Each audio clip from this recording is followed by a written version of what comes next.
இன்றைக்கி நாம் மீனராசிக்காரர்களுக்கு இந்த புரட்டாசி மாதம் எப்பேற்பட்ட ஒரு அற்புதமான மாதமாக அமைய போகுது அப்படிங்கிறதையும் என்னென்னலாம் கொடுக்க போகுது அப்படிங்கிறத பற்றி இந்த வீடியோவில் பார்க்க போகிறோம். அதற்கு முன்னாடி ஒரு முக்கியமான விஷயம், தனிப்பட்ட முறையில் ஜாதகம் பார்க்க இந்த வாரத்துக்கான அப்பாயின்மெண்ட் ஃபிக்ஸ் பண்ண சொல்லி நிறைய பேர் கேட்டிருந்தீங்க. நம்ம கண்டினியூவாக எப்போலாம் வீடியோவில் கொடுத்துக்கிட்டு இருக்கோம். எப்போதுமே 500 ரூபாய்க்கு மேலாகும் ஜாதகம் பார்க்க. ஆனால் இந்த ஒரு மாதம் வெறும் 100 ரூபாய்க்கு தெளிவாகவும் விளக்கமாகவும் ஜாதகம் பார்த்து தரோங்க. தாழ்மையான வேண்டுகோள், இந்த நம்பருக்கு ஃபோன் கால் எதுவும் பண்ண வேணாம். ஜஸ்ட்டு உங்கள் வாட்ஸ்அப்பில் இந்த மெசேஜ் அனுப்பினாலே போதும். உங்களுக்கு தேவையான அனைத்து டீட்டெயிலுமே நம்ம டீமில் இருக்கிறவங்க கொடுத்துருவாங்க. அப்பாயின்மெண்ட் டேட் மற்றும் டைம் ஃபிக்ஸ் பண்ணதற்கு பிறகு அந்த நேரத்தில் நான் உங்களுக்கு ஃபோன் கால் பண்ணி ஜாதகம் பார்த்து பலன்கள் அப்படிங்கிறது சொல்லிடுவாங்க. ஜஸ்ட்டு நீங்கள் வாட்ஸ்அப்பில் ஒரு மெசேஜ் மட்டும் பண்ணாலே போதும், உங்களுக்கான டீட்டெயில் அப்படிங்கிறது சொல்லிடுவாங்க. அப்போ நிறைய பேர் கேட்குறாங்க எவ்வளோ நேரம் ஆகும்னு. ஃபஸ்ட்டு நம்ம ஜாதக கட்டத்தை பார்த்து ஜனனகால பலன்கள் அப்படிங்கிறத சொல்லிவிடுவோம். அதற்கு பிறகு இப்போ இருக்கக்கூடிய கிரகங்கள் அடிப்படையில் பலன்கள் அப்படிங்கிறத சொல்லிவிடுவோம். அதற்கப்புறமா உங்களுக்கு இருக்கக்கூடிய சந்தேகங்கள், கேள்விகள் இதெல்லாம் நீங்கள் கேட்கலாம். கடைசியாக எளிமையான பரிகாரங்கள் அப்படிங்கிறத சொல்லிவிடுவோம். இதில் இருந்தே உங்களுக்கு எல்லா டீட்டெயிலும் கிடைச்சிரும். கடைசியில் ஜாதகம் இல்லைனாலும் ஜஸ்ட்டு பிறந்த தேதி, நேரம், பிறந்த இடம் மட்டும் சொன்னாலே போதுங்க. நாங்கள் உங்களுக்கு ஜாதகம் பார்த்து பலன்கள் அப்படிங்கிறத சொல்லிவிடுவோங்க. ஜஸ்ட் நீங்கள் வாட்ஸ்அப்பில் ஒரு மெசேஜ் மட்டும் பண்ணாலே போதும். சரி, வாங்க நம்ம வீடியோக்குள்ளே போகலாம். குரோதி வருடத்தோட ஆவணி மாதம் முடிஞ்சு புரட்டாசி மாதம் அப்படிங்கிறது தொடங்கிடுச்சு. இந்த புரட்டாசி மாதம் அப்படின்னாலே நம்ம சொல்லி உங்களுக்கு தெரிய வேண்டியது அப்படிங்கிறதுல பெருமாளுக்கு உகந்ததொரு மாதம் எல்லாருக்குமே தெரியும். மகாவிஷ்ணுவுக்கு உகந்த மாதம் அப்படிங்கிறதுனால வைணவ ஆலயங்கள் எல்லாத்துலேயுமே சிறப்பு பூஜைகள் அப்படிங்கிறது நடக்கும். இந்த மாதம் முழுக்கவே பார்த்தீங்க அப்படின்னா மாமிச உணவு யாரும் சாப்பிட மாட்டாங்க. அப்படி ஒரு புனிதமான ஒரு மாதம் தான் இந்த புரட்டாசி மாதம். இந்த புரட்டாசி மாதத்தில் உங்களுடைய ராசிக்கு என்னென்ன பலன்கள் அப்படிங்கிறது கிடைக்க போகுது அப்படிங்கிறத நாம் பார்க்கணும். அதற்கு இந்த மாதத்தோட கிரக நிலைகள் அப்படின்னு சொல்லிட்டு பார்த்தீங்க அப்படின்னா ஏகப்பட்ட மாறுதல்கள் அப்படிங்கிறது இருக்குது. ஆட்சி, உச்சம், பரிவர்த்தனை, வக்ரம், இப்படி சகல விதமான ஒரு மாற்றங்களும் இந்த ஒரு மாதத்தில் கிரக நிலைகளில் இருக்குது. அதாவது புத்திகாரகன் புதனுடைய வீடான கன்னிராசியில் சூரிய பகவான் மாதம் முழுக்க இருக்கிறாரு. அதே புதனுடைய இன்னொரு வீடான மிதனத்தில் செவ்வாய் இருக்கிறாரு. புதன் மாத தொடக்கத்தில் சிம்ம ராசியில் இருக்காரு. 3ஆம் தேதி அன்னைக்கு கன்னிராசிக்கு போயிட்டு ஆட்சியும் அடைகிறாரு, உச்சமும் அடைகிறாரு. 20ஆம் தேதிக்கு மேலே துலாம் ராசிக்கு போயிடுவார். சுக்கிர பகவான் கன்னி ராசியில் இருக்கார். 3ஆம் தேதி துலாம் ராசிக்கு போயிட்டு தன்னுடைய சொந்த வீட்டில் ஆட்சி பெற்று உட்கார போகிறாரு. 28ஆம் தேதி அன்னைக்கு விருச்சிக ராசிக்கு போக போகிறாரு. இதோட குரு பகவான் ரிஷபராசியில் இருந்துட்டு 29ஆம் தேதி வக்ரம் அடைகிறாரு. சனி பகவான் மாதம் முழுக்க கும்பம் ராசியில் வக்ரம் அடைகிறாரு. ராகு மீன ராசிலையும், கேது கன்னி ராசிலையும் இருக்காங்க. இதுதான் இந்த மாதத்திற்குண்டான ஒரு கிரக நிலைகள் அப்படிங்கிறது. இந்த கிரகங்களுடைய ஒரு ஏகப்பட்ட மாறுதல்கள் அப்படிங்கிறது உங்களுக்கு நிறைய நன்மைகள் அப்படிங்கிறத கொடுக்கக்கூடிய ஒரு அமைப்பாக தான் இருக்குது. அந்த ஒரு வகையில் வாழ்க்கையில் ரொம்ப கஷ்டப்பட்டு நஷ்டப்பட்டு கடனால் அவமானப்பட்டு பல எதிர்பார்ப்புகளை கொடுக்கின்ற, அதாவது நடக்காதா அப்படிங்கிற ஒரு இயக்கத்தோடு இருக்கின்ற உங்களுக்கு இந்த புரட்டாசி மாதம் அப்படிங்கிறது என்ன கொடுக்க போகுது அப்படின்னு சொல்லிட்டு பார்க்கலாம். மீனம் ராசி நேயர்களே, உங்களுக்கு இந்த புரட்டாசி மாதம் அப்படிங்கிறது எப்படி இருக்குது அப்படின்னு சொல்லிட்டு பார்த்தோம் அப்படின்னா, பொதுவாக மீனம் ராசிக்காரர்கள் அப்படிங்கிறவங்க வாழ்க்கையில் பெருசாக கோடி கட்டி வாழணும், கோட்டை கட்டி ஆளணும், அந்த மாதிரிலாம் ஒரு மனநிலையில் இருக்க மாட்டாங்க. 4 பேர் நம்மளை பார்த்து சீச்சின்னு சொல்லாத அளவுக்கு ஒரு வாழ்க்கையை வாழ்ந்துட்டா போதும்.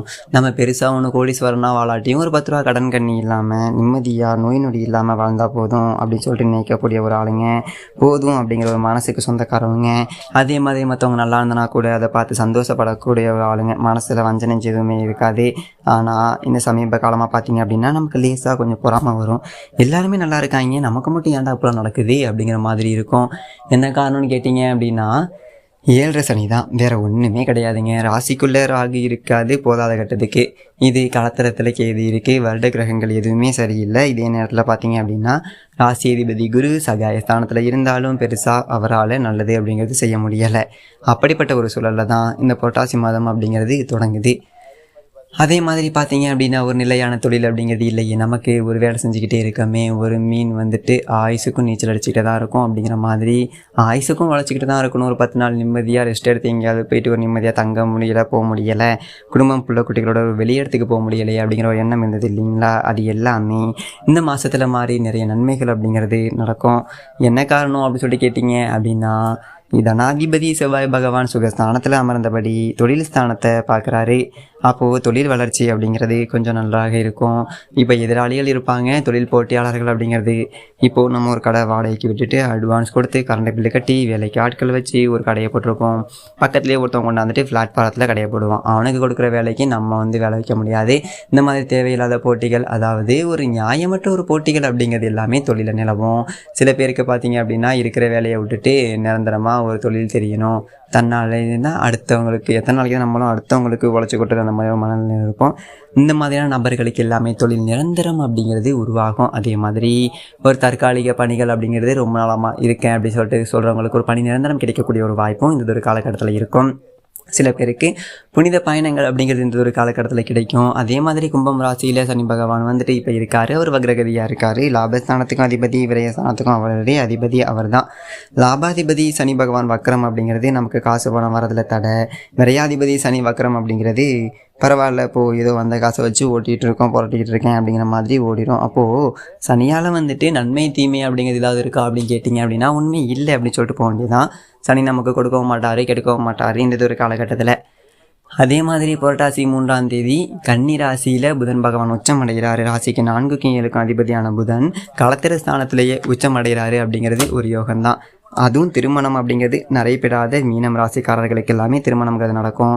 என்ன காரணம்னு கேட்டிங்க அப்படின்னா இப்போ விரைய சனி வேறு நடக்குது. களத்திர ஸ்தானாதிபதி களத்திரத்திலே உச்சம். அப்போது ரொம்ப நாளாக திருமணத்துக்கு வரன் பார்த்துக்கிட்டு இருக்கேன், பல இடங்களில் போய் பொண்ணு பார்த்துட்டேன், ஒன்றும் அமையலை. பல இடத்துல போயிட்டு மாப்பிள்ளை பார்த்துட்டேன், ஆனாலும் மற்றவனுக்கெல்லாம் காப்பி போட்டு கொடுத்தேன், காசு பணம் போச்சு. இந்த மாதிரி இருக்கவங்களுக்கு எல்லாம் நல்லதொரு வரன் அப்படிங்கிறது அமையக்கூடிய வரன் அப்படிங்கிறது ரொம்ப சிறப்பாகவே இருக்கும். அப்படிங்கிறதுனால இந்த ஒரு காலகட்டத்தில் திருமணத்திற்கான ஒரு ஏற்பாடுகள் அப்படிங்கிறத நீங்கள் செய்யலாம். அது ரொம்ப சரியாகவும் இருக்கும். அதே மாதிரி ஒரு மனைவிக்கு வேலை கிடைக்கக்கூடிய ஒரு வாய்ப்பு. அதே மாதிரி பெண்கள், மீனம் ராசி பெண்கள் கணவருக்கு ஒரு நிரந்தர வேலை இல்லை அப்படின்னு சொல்லிட்டு நினச்சாங்க அப்படின்னா அவங்களுக்கு இப்போது நல்லதொரு வேலை அப்படிங்கிறது ஒன்று அமையக்கூடிய ஒரு வாய்ப்பு அப்படிங்கிறது இருக்குது. அதே மாதிரி நிறைய வரன்கள் அப்படிங்கிறது கை நழுவி போயிருக்கும். எப்பயோ விட்டு போட்ட ஒரு வரன் அது நமக்கு பிடிச்சிருந்துருக்கும், ஆனால் ஏதோ ஒரு காரணத்தினால முடிக்க முடியாமல் போயிருந்திருக்கும். அது இப்போ மறுபடியும் தேடி வரக்கூடிய ஒரு வாய்ப்பு அப்படிங்கிறது இருக்குது. அதனால் முடிஞ்ச வரைக்கும் வரன்னு பார்க்குறதுக்கு இந்த ஒரு மாதத்தை பயன்படுத்திக்கோங்க. குடும்ப ஒற்றுமை அப்படிங்கிறது நல்லாயிருக்கும். சில பேருக்கு பார்த்தீங்க அப்படின்னா குடியிருக்கக்கூடிய வீட்டையே விலை பேசக்கூடிய ஒரு யோகம் வரும். அதே மாதிரி வாய்ப்பு இருந்தது அப்படின்னா பயன்படுத்திக்கலாம், இல்லை முயற்சி செஞ்சு பார்க்கலாம் அப்படின்னா செஞ்சு பார்க்கலாம். சில பேர் நம்ம குடியிருக்கோம், இந்த வீட்டையே போய்ட்டு வேலையை கேட்டால் நம்மளை தப்பாக நினைப்பாங்க அப்படின்னு சொல்லிட்டு அந்த வீடு ரொம்ப வருஷமாக பிடிச்சிருக்கும், இருந்திருப்போம், ஒரு சென்டிமெண்ட்டாக நமக்கு பிடிச்சிருந்துருக்கும். ஸோ கேட்டு பார்க்கலாம், தப்பு கிடையாது இந்த ஒரு காலகட்டத்தை பொறுத்த வரைக்கும். அதோட புரட்டாசி 3ஆம் தேதி துலாம் ராசிக்கு சுக்கிர பகவான் போயிடுறாரு. சுக்கிரனுக்கு துலாம் ராசி சொந்த வீடு. இந்த ஒரு காலகட்டம் அப்படிங்கிறதே அஷ்டமாதிபதி அஷ்டமத்திலே இருக்காரு அப்படிங்கிறதே ஒரு அர்த்தம். அப்போ கொஞ்சம் உறவுகள் பகையாகக்கூடிய ஒரு வாய்ப்பு இருக்குது. எதையுமே பார்த்தீங்க அப்படின்னா நாம் சொந்தக்காரர்கள் நம்மளை நல்லா இருக்கும், அப்படியே ஆஹா ஓஹோன்னு இருக்கும் அப்படிங்கிற மாதிரி தான் தெரியும். வெள்ளையும் சொல்லையுமா வெளியில் போகிறோம், சட்டையில் 10 ரூபா இல்லை அப்படிங்கிறது நமக்கு தான் தெரியும். 7 சனி காலகட்டத்தில் கடன் வாங்கி வச்சிருக்கிறது அப்படிங்கிறது நமக்கு தான் தெரியும். வரவோட செலவு அப்படிங்கிறது 2 மடங்காக இருக்கும். சும்மா வெளி தோட்டத்தை பார்த்துட்டு அவங்களுக்கு எல்லாம் அர்ஜென்ட்டுக்கு நம்மக்கிட்ட உதவி கேட்பாங்க, நம்மளால் செய்ய முடியாது சூழல் அப்படிங்கிறது இருக்குது. அதை சொன்னாலும் புரிஞ்சிக்க மாட்டாங்க. அதனால் உறவுகள் வகையில் வாக்கு கொடுத்த வேண்டாம், சரிங்களா?